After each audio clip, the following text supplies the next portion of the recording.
যারা হুমকি দিচ্ছে তারাও বাংলাদেশের বাস্তবতাতে রাজনীতি করা তাদের জন্য কঠিন হয়ে দাঁড়াবে, কঠিন থেকে কঠিনতর হবে। আর এই সরকারকে যদি সেনাবাহিনী পাহারা না দেয়, এই সরকারও থাকতে পারবে না।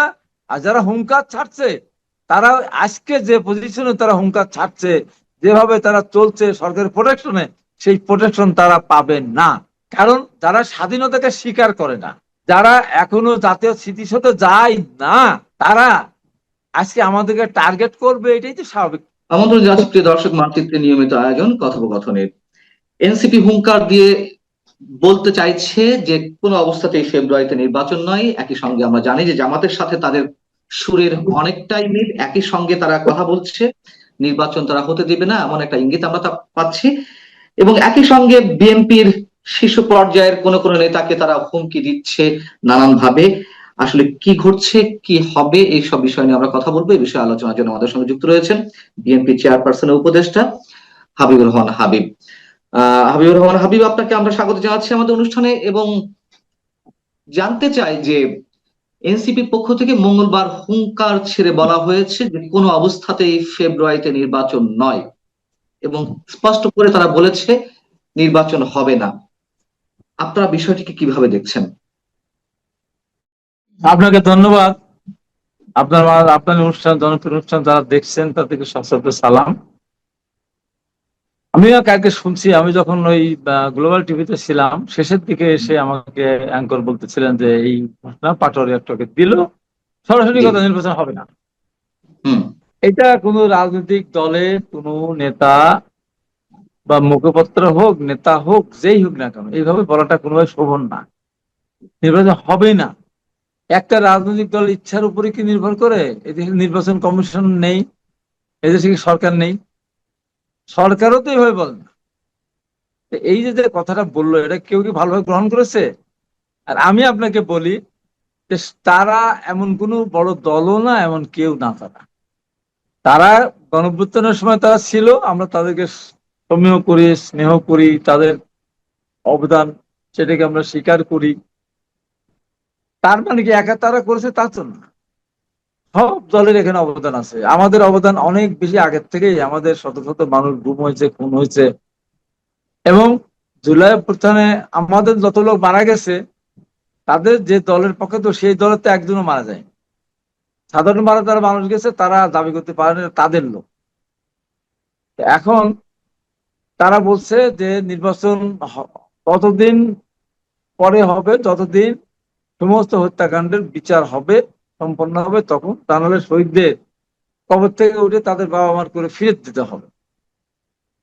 এই শহীদদের প্রতি কি একাই তাদের দরদ, আর কারো দরদ নেই? সেটা হচ্ছে যে মার্কিন ভারপ্রাপ্ত রাষ্ট্রদূত ট্রাসি জ্যাকবসনের সঙ্গে তারা বৈঠক করলো সোমবার, এবং সেখান থেকে বেরিয়েই তারা এই সুরে কথা বলছে। মানে বিষয়টি আসলে কি, যুক্তরাষ্ট্রের পক্ষ থেকে তারা তাদের পক্ষে কোনো সিগন্যাল পেয়েছে, নাকি এমনও শোনা যাচ্ছে যে যুক্তরাষ্ট্র তাদেরকে বলে দিয়েছে যে তোমরা যা পারো করো, আমরা এর মধ্যে নাই? এরকম নানান গুঞ্জন শোনা যাচ্ছে। আসলে বিষয়টি কি? যুক্তরাষ্ট্রের সাথে বৈঠকের না, পর, যুক্তরাষ্ট্রের আমরা রাষ্ট্রদূতের আমরা সঙ্গে বলি বৈঠকের পর মার্কিন পরই এমন যুক্তরাষ্ট্র, মন্তব্য। না না, মার্কিন যুক্তরাষ্ট্র দেশ, প্রভাবশালী দেশ হঠাৎ করে আজকে তো জন্ম হলো না। এর আগে বহুবার নির্বাচন দেশে হয়েছে। বহুবার নির্বাচনের জন্য মার্কিন যুক্তরাষ্ট্রের কাছে বিভিন্ন ভাবে বিরোধী দল হস্তক্ষেপ করার কথা বলেছে। মার্কিন যুক্তরাষ্ট্র বরাবরই বলে এসেছে তাদের আভ্যন্তরীণ ব্যাপার, নির্বাচন ব্যবস্থা তাদের টোটালি নিজস্ব ব্যাপার। এখানে আমাদের কোনো হস্তক্ষেপ করার কোনো অধিকার নেই। আমরা চাই এটা শুধু নির্বাচন হোক। মার্কিন যুক্তরাষ্ট্র কোনোভাবেই বলবে না যে দেশের নির্বাচন না হোক। মার্কিন যুক্তরাষ্ট্র কোনোভাবেই তাদেরকে বলে দেয়নি যে ফেব্রুয়ারিতে নির্বাচন হবে না, এই কথাটা বলে দাও তোমরা। এই দেশের মানুষ অবশ্যই নির্বাচনে ভোট দিতে চায় এবং তার ভোট দিতে যাবে। আমরা হত্যাকাণ্ডের বিচার চাই, আমরা সংস্কার চাই, আমরা দেশের পরিবর্তনও চাই, দেশটার সামনে এগিয়ে যাক সে ব্যবস্থা আমরা চাই। তাই বলে নির্বাচন হবে না একটা বলে দিল আর হয়ে গেল, এটা বাস্তবতা কোনোভাবেই এটা আমি না। আমি সাধারণ মানুষের কিছু পারসেপশন অথবা যারা বিশেষজ্ঞ রয়েছেন অনেক পর্যায় থেকে যে মন্তব্যগুলো করা হচ্ছে, সেটি যদি সামারি আপ করি তাদের অংশ থেকে, সেটি হচ্ছে অনেকেরই সংশয় যে আসলে নির্বাচন হবে না, যে নির্বাচনের শিডিউল বা টাইম ফ্রেম ঘোষণা করা হয়েছে এটি বিএনপি সহ অন্যান্য রাজনৈতিক দলগুলোকে একটু ঠান্ডা রাখতে এই কৌশল অবলম্বন করা হয়েছে। যখন তফসিল ঘোষণার সময় আসবে নির্বাচন কমিশনের পক্ষ থেকে ডিসেম্বরের দিকে, তখন হয়তো বলা হবে যে না, দেশে আনরেস্ট সিচুয়েশন চলছে, এই অবস্থায় কোনো নির্বাচন নয়, এমন একটি ছক নাকি সরকারের রয়েছে। আপনারা কি বিষয়গুলো হ্যাঁ, বিবেচনায় নিচ্ছেন? যারা হুমকি দিচ্ছে তাদের হুমকির কারণে যদি নির্বাচন না হয়, আমি পরিষ্কার করে বলেছি, এর আগেও একদিন বলেছি, আজকেও বলছি, ফেব্রুয়ারির পর এই সরকারও থাকবে না। যারা হুমকি দিচ্ছে তারাও বাংলাদেশের বাস্তবতাতে রাজনীতি করা তাদের জন্য কঠিন হয়ে দাঁড়াবে, কঠিন থেকে কঠিনতর হবে। কারণ বর্তমান সরকার তাদেরকে যে ফ্যাসিলিটি দিচ্ছে, বর্তমান সরকারকে তারা যেভাবে নিয়ন্ত্রণ করছে, বর্তমান সরকারের আমলে তারা যত সুযোগ সুবিধা পাচ্ছে, এই 5 তারিখে ফেব্রুয়ারির পরে সেনাবাহিনী এই দেশে, এই পুলিশের কাজ সেনাবাহিনী আর করবে না। তার কারণ সেনাবাহিনী আমাদের একটা গর্বের ধন, অথবা আমাদের দেশ রক্ষার জন্য অতন্ত্র প্রহরী। তারা যদি বছরের পর বছর মাঠে থাকে আর পুলিশের কাজগুলো তারা করে, তারাও মানুষের সাথে মিশতে মিশতে তারা নৈতিকতা হারিয়ে ফেলবে, মনোবল নষ্ট হয়ে যাবে, অনেক সময় অনৈতিক কাজে তারা জড়িয়ে যেতে পারে। যে কারণে সেনাবাহিনী অবশ্যই ফেব্রুয়ারির পরে এই সরকারকে আর পাহারা দিবে না। আর এই সরকারকে যদি সেনাবাহিনী পাহারা না দেয়, এই সরকারও থাকতে পারবে না। আর যারা হুঙ্কার ছাড়ছে, তারা আজকে যে পজিশনে তারা হুঙ্কার ছাড়ছে, যেভাবে তারা চলছে সরকারের প্রোটেকশনে, সেই প্রোটেকশন তারা পাবে না। আর তারা যখন প্রোটেকশন পাবে না, আর একটা দেশে যখন নির্বাচন বানচাল হয়ে যাবে, জি। সম্পূর্ণ দায় দায়িত্ব কিন্তু তাদের ঘাড়ির উপরে এসে পড়বে। তারা অতখানি দায়িত্ব পালন করতে নিতে পারবেন কিনা ঘাড়ে, তাদের 5 বার চিন্তা করার দরকার আছে বলে আমি মনে করি। বলে ফেললাম, হয়ে গেল, নির্বাচন দেব না, আর নির্বাচন হবে না, এতখানি ভাবা মনে হয় ঠিক না। আমি আপনার কথা সূত্র ধরেই প্রশ্নটা করছি যে এটা সবাই বলছে, বিএনপি সহ সবাই বলছে যে এই সরকার বা ডক্টর মোহাম্মদ ইউনূস নিরপেক্ষতা হারিয়েছে, এবং তারা প্রচন্ড ভাবে বিশেষ একটি রাজনৈতিক দল বা এনসিপি কে সমর্থন দিচ্ছে, নানান ধরনের সুযোগ সুবিধা দিচ্ছে, প্রোটোকল দিচ্ছে, যা এর আগে ইতিহাসে কখনো দেখা যায়নি যে প্রধানমন্ত্রী ছাড়া বা সরকারি দল ছাড়া অন্য কাউকে এভাবে প্রোটোকল দিতে। তো সেই জায়গা থেকে যদি একটা নির্বাচন হয়ও, সেটি সুষ্ঠু হবে কিভাবে? আপনারা কেন এটা আশা করছেন? না, নিরপেক্ষ আমি হবে আশা কিভাবে? করি এই কারণে, আমি আশা করছি সুষ্ঠু নির্বাচন এই কারণে হবে, এখন যারা ক্ষমতায় আছে তারা তো উপদেষ্টা থেকে নির্বাচন করতে পারবে না, উপদেষ্টাকে পদত্যাগ করে আসতে হবে তো। আর তো হুম। এখানে আওয়ামী লীগের মধ্যে ঘরে ঘরে এমপি নেই তো, 300 আসনে এমপি আছে, তারা সংসদে পদত্যাগ করবে না, এমপি থেকে নির্বাচন করবে, মন্ত্রী থেকে নির্বাচন, মন্ত্রী তো থাকা অবস্থা নির্বাচন করবে, সেই সুযোগ তো নেই। অতএব জনগণের কাছে তো তাদের সেই গ্রহণযোগ্যতা থাকতে হবে তো, তাদের থাকলো না, মেসেজটা কি? আর তারা রাখলো না, সমস্যা জনগণ কি? তাদেরকে, জনগণ তাদেরকে কেন বিশ্বাস করবে যে তারা দেশটা সুষ্ঠুভাবে পরিচালনা করতে পারবে?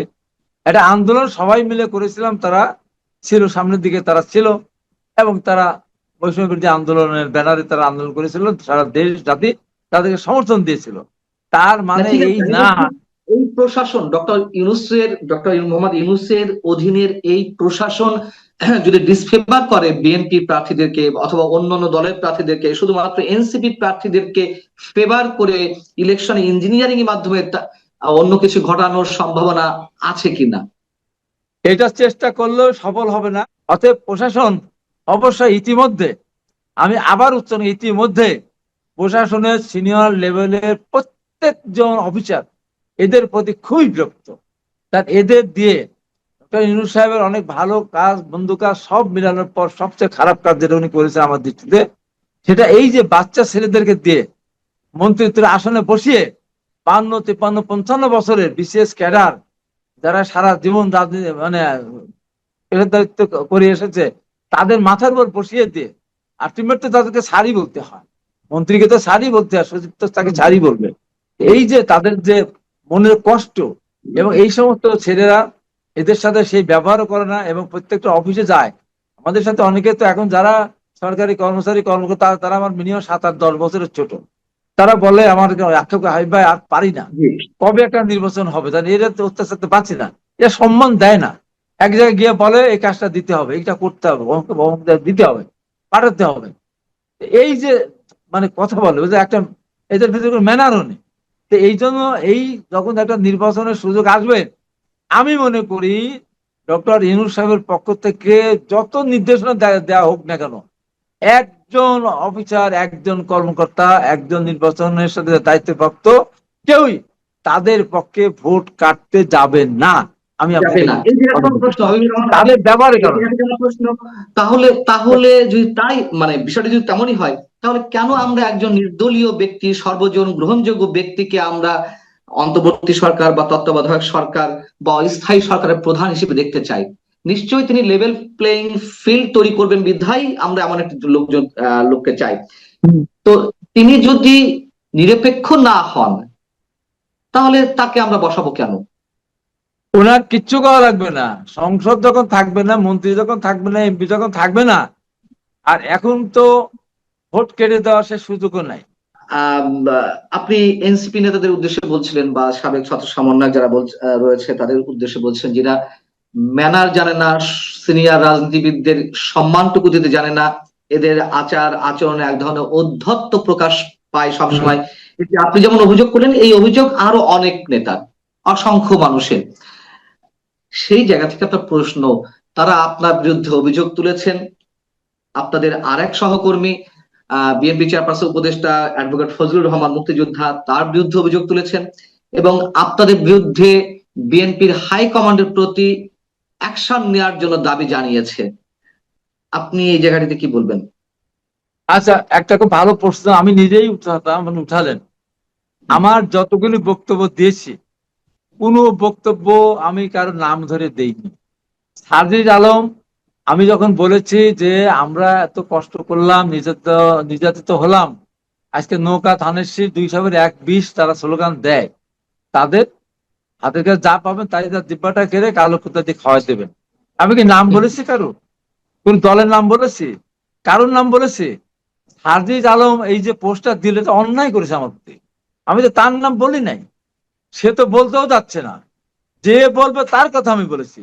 মুক্তিযুদ্ধের ইস্যুতে যখন আপনারা কথা বলছেন, আপনি কথা বলছেন, অ্যাডভোকেট ফজলুর রহমান সাহেবরা কথা বলছেন, এবং যারাই মুক্তিযুদ্ধের ইস্যুতে কথা বলছেন তারাই টার্গেটের শিকার হচ্ছেন বা আপনাদের বিরুদ্ধে বীতশ্রদ্ধ হয়ে তারা নানান ধরনের হুমকি দিচ্ছেন, এটি আসলে কেন? আমি এই প্রশ্নের উত্তরটা একটু ছোট করে চাই। আমি ছোট করে চাই, যারা নিজেরা দায়িত্ব নিয়ে বলেছেন, জামাতের আমি ডাক্তার শফিকুর রহমান পরিষ্কার করে বলেছেন, আমরা মুক্তিযুদ্ধে অংশগ্রহণ করিনি, আমরা এক পাকিস্তান রাখতে চেয়েছিলাম, এটা বড় কিছু বিষয় না। আমি একজন মুক্তিযুদ্ধে অংশগ্রহণকারী একজন ব্যক্তি, ফজলুর রহমান একজন মুক্তিযুদ্ধ আপনার একটা থানা কমান্ডার ছিলেন, এবং আরো যারা মুক্তিযুদ্ধের আছে, তারা এইটা আমরা মানতে পারি না। কারণ যারা স্বাধীনতাকে স্বীকার করে না, যারা এখনো জাতীয় স্মৃতিসৌধে যায় না, তারা আজকে আমাদেরকে টার্গেট করবে, এটাই তো স্বাভাবিক। এবং এর একটা মিথ্যাবাদী দল, দেখেন, আমার বিরুদ্ধে গত পরশু দিনের আগের দিন আমাকে কি দেখালো, মিরপুর থেকে আমাকে গ্রেপ্তার দেখাচ্ছে, 7 বস্তা টাকা, আরো কোটি কোটি টাকা সিন্ধুকের মধ্যে, এবং সোনা দানা ভর্তি দেখালো। ভিডিও আমরা জানি। না না, দেখালো, শোনেন না, কত বড় জি। মিথ্যা কথা এরা বলে। দেখেন, এইটা তারা দেখালো কে, জামাত এটা করেছে, এবং জামাতের প্রত্যেকটা পোস্ট এমনকি দিলাশন সাইদির জন্য আমি এত কথা বলেছি, তার ছেলে পর্যন্ত এটা শেয়ার করেছে। এই যে এটা ওরা মিথ্যাবাদী, এরপর আর কিছু লাগে? এটা জি। কথায় কথা মিথ্যা কথা বলে এই মিথ্যাবাদীরা। তারা স্বাধীনতার পক্ষে, তারা এখনো বাংলাদেশ স্বাধীনতা স্বীকার করে না। স্বাধীনতার কথা বললেই তাদের গায়ে আগুন ধরে যায়। তারা এক কিন্তু পাকিস্তানের এনসিপি পক্ষে নেতারাও ছিল। এনসিপি তারা নেতারাও তো আপনাদেরকে আক্রমণ করছে, এনসিপি নেতারাও আপনাদেরকে এনসিপি নেতারা আক্রমণ ওই যে করছে। এনসিপি নেতা বুঝে না বুঝে করতেছে, ওদের পক্ষে তা ওদের বিরুদ্ধে বলি নাই তো। ওরা ধরেন যখন যখন ধরেন আমার সোহাগ হত্যাকাণ্ড সংঘটিত হলো, নৃশংস হত্যাকাণ্ড, সোহাগকে যুবদল হত্যা করলো, কে যুবদল, ওদের ভিতরে সম্পর্ক কি? ওদের ভাঙড়ি ব্যবসায়ী দল তো। জি। এখানে তারেক রহমান কি আসলো, বিএনপির কি আসলো বলেন তো? ওই রাতের জি। বেলায় আপনার ইসলাম বিশ্ব থেকে বিভিন্ন বিষয় স্লোগান হলো কি, হাসিনা গেছে যে পথে তারিখ যাবে সে পথে, বলেন কি বললো? চাঁদা ওঠে পল্টনে চলে যায় লন্ডনে, বললো কি জি। টিনের চালে কাওয়া, তারেক রহমান হাওয়া না কি যেন একটা বাজে স্লোগান দিল, বলেন আপনি এটা বলতে পারে? এটা বলতে পারে বলেন আপনি? তারেক রহমান তো তার ওই দিন তার বলার সুযোগ নেই, পরের দিন ওই পরিষ্কার করে বহিষ্কার করতে বললেন ওদেরকে, ওদের বিরুদ্ধে মামলা করতে বললেন। পরবর্তী সময় আমাদের কোনো আইনজীবী যেন ওদের জন্য কোর্টে না দাঁড়ায় ওদের পক্ষে, সে নির্দেশনা দিয়ে দিলেন। তাহলে এই যে স্লোগানগুলি দিলেন, দিল তারা, দেওয়ার পরে আমাদের অনেকগুলো বিলবোর্ড ভেঙেছে, অনেক অফিসে আগুন দেওয়ার চেষ্টা করেছে, এমনকি পরদিন পার্টি অফিসে বোম পর্যন্ত তারা মেরেছে। বলেন তো আপনি। তারপর গাজীপুরে একটা হত্যাকাণ্ড সংঘটিত হলো, সাদির সাথে সাথে পোস্ট দিল, জি। কি বললো, যে বিএনপি করেছে। এখন পরবর্তী হুম। প্রশাসন বলছে যে এটা ছিনতাইকারীরা এই কাজটা করেছে। তাহলে এই যে জি। অন্যায় তারা করলো একটার পর একটা, এই জন্য 10 কোটি টাকার মানহানি করেছে। আমার এটা যদি সে প্রত্যাহার না করে আমি তার নামে মামলা করবো। তা আমি তো তার নাম বলি নাই, আর আমি জি। জামাতের হাত পা অনেক। ভেঙে দেওয়ার কথা বলি নাই। আমি ধানের শীষের বাইরে কাউকে ভোট দিলে তাকে মারা হবে তাও আমি বলি নাই। হুম, আমি বলি না যে দাঁড়িপাল্লার লোকে ভোট দেওয়া যাবে না, আমি বিএনপি জি। দেশের মানুষকে আমরা বলিনি। শেষ করবো। আমি আমার কর্মীদেরকে বলেছি, কোন নেতা যদি তোমাদেরকে ধানের শীষের বাইরে নৌকা নাই দাঁড়িপাল্লা দিতে বলে, জি। জি। সে আসতো বাড়িতে আসতে পারবে কিনা নেতা কর্মীদের কাছে, আমি এটা আমার কর্মীদেরকে আমি বলেছি। আমি তো অনেক ধন্যবাদ। আমি তো সাধারণ মানুষকে বলিনি। আমি বুঝতে পারছি। তাহলে এখানে জি। সার্জিস আলমের পোস্টটা কেন দিল, কেন দিল এই পোস্টটা? আমরা বুঝতে পারছি। অনেক ধন্যবাদ। আমরা শেষ করবো। হাবিবুর রহমান হাবিব, আপনাকে অনেক অসংখ্য ধন্যবাদ আমাদের সঙ্গে যুক্ত থাকার জন্য, সময় দেওয়ার জন্য। দর্শক, আপনারাও ভালো থাকবেন।